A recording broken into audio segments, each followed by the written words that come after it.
Hello viewers, my name is Charles Nicholas. Thank you for joining me today. In this short video, I will be introducing to you intrusion prevention systems, otherwise known as IPS, and intrusion detection system, also known as IDS. I will be discussing the important role this device plays in securing your network. IPS can be installed as a software onto your computer or as an additional piece of hardware into your network settings. This is a picture of what an IPS or IDS device might look like. First of all, I want to talk about firewall, which is basically the traditional form of security computers and networks have been using. Although firewall is a useful layer of protection, it does not effectively stop attacks like IPS does. There are too many forms of computer attacks and computer viruses and worms on the internet today. And so the need to stop the incessant complex attacks on networks and computer systems in real time have necessitated the creation of intrusion prevention system. Just a quick note, from here on out I will be referring to this device as IPS throughout this video. IPS is an important security layer in a computer network and systems.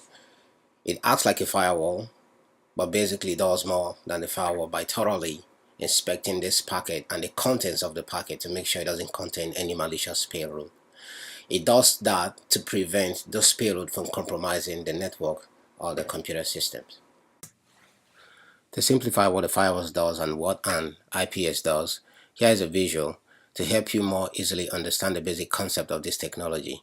You can imagine firewalls and IPS as security guards protecting your computer or business networks. In this case, envision a regular company with two checkpoints. The firewall security guard standing in the first security booth stops and checks the delivery man's identity as well as to whom he's delivering the package to and waves him through. At the second booth, the IPS security guard stops the same delivery man, making sure he is legitimate. But this guard takes an extra step, demanding that the delivery man open the package for more scrutiny. As you can see, the IPS security guard goes the extra mile, and when he stops the delivery man with the package, he inspects the package very carefully that is enrolled to be delivered to ensure that whatever is inside the box corresponds with the label. He then opens the box to thoroughly investigate what it contains and discover malicious contents. The IPS guard stops the harmful content in the package from being delivered to its intended destination. Okay, this is the more technical settings of how IPS and firewall operates in the network. On this side, you will see the internet, then the firewall, the IPS, and the protected network. Down under the internet, you will see a red dot which stands for attack traffic and the green dot which stands for permitted traffic. So these packets are being sent into the network by good guys and bad guys. So the firewall basically looks at the header of these traffics, checks for the source IP address and the destination IP address and port number, then waves them through if they correspond.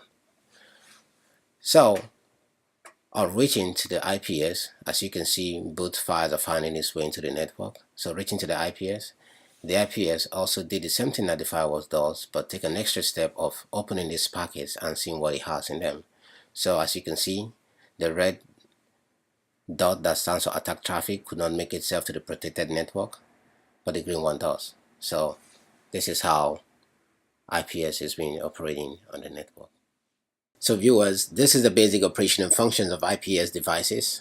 You can also find more information about this technology on the web.